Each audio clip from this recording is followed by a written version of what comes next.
Good afternoon. This is the weekly of August 14th, the second week of August.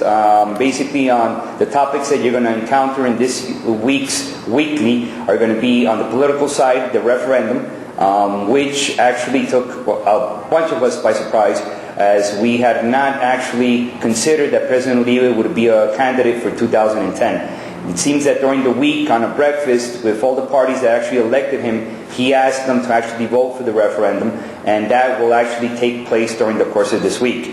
We see that if it passes positively in the Senate and in Congress, it will pass to the Constitutional Court, and it should not encounter much difficulties, as the Constitutional Court, the majority of our people actually that Uribe elected there, and it should happen very rapidly. If that's the case, before the end of the year, what you're going to see is that we're going to be called for elections in Colombia to actually consider if President Uribe will become a candidate in 2010. Remember, elections are in May 2010. So if this is the case and he does become a candidate, he would actually have to have 7 million people going to vote, and which he would actually have to have a positive vote at the end of the day of those 7 million people.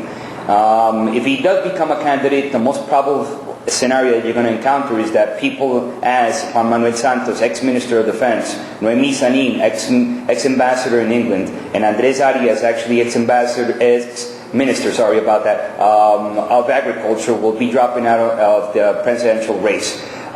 He should not encounter much difficulty. Remember, his vote, the intentional vote, his popularity is still for 74%. Even though I do have to mention that on a close mini election that we did on their desk of 11 people, he came in by the bare of his teeth, actually winning 6-5. So it's going to be something challenging for him going forward.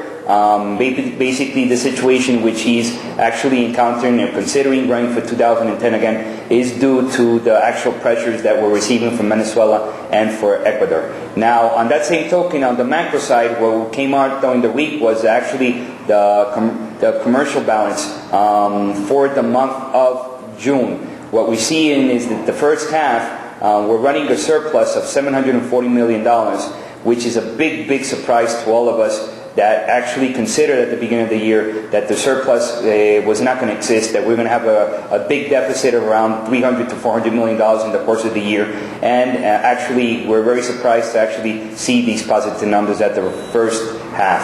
To highlight about that actual report is that Venezuela is the country that we have the biggest surplus with, $2.6 billion, and we have a surplus also with Ecuador of approximately $300 million. If you strip those two out, we would be actually running a deficit of $1.9 billion. So that's why you actually have President Uribe being extremely calm, not actually picking fights with his neighbors, and actually considering not going to UNISUR. Remember, UNISUR is the Association of Latin American Countries, 12 Latin American countries, and we didn't have much news from that point. Even though he has said during the course of the week that the next meeting, which should take place in Argentina, he will be there with his actual ambassador. We are seeing that President Uribe is more discreet than anything else. He does not want to actually, again, pick a fight with these neighbors because of their importance. Also, on the macro side, I would like to actually mention that during the course of this week, there was a meeting from the National Association of Industrials called ANDI in Colombia, extremely important, in which they're actually saying that the majority of the sectors now are considering that the second half is showing a positive rebound inside the economy. This is something that should be taken as something very important for the country, because if this association is actually saying that they're seeing the recession is actually over and that the second half is going to be much positive, we are probably going to see growth during the course of this year. Remember, in InterBolsa we have an actual estimate of 0.6% increase in GDP for 2009, and actually 2.6% positive for 2010.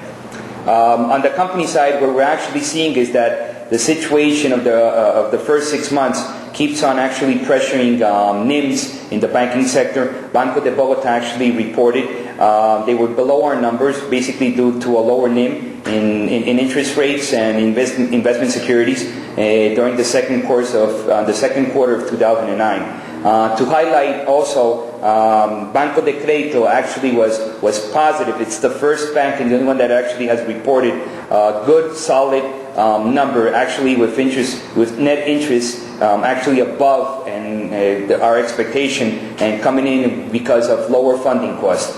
Also, Pacific Rubiales reported today with the conference call. What we actually saw is that it was a strange actual report. What we're seeing is actually that their revenues keep on beating us healthily, and that the operational results were very positive, and that actually the growth of the pipeline, which is expected to actually start producing and during the course of next month, it's going to be quite positive for the company.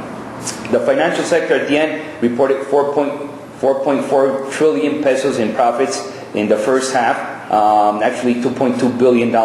The banking sector actually came in with net income of actually $1.3 billion, which is extremely important for the course of the cycle. I think that's all for now. Our good groups should be back next week and actually keep on actually having you fun seeing this video. And thank you very much, and have a great week. Okay, thank you.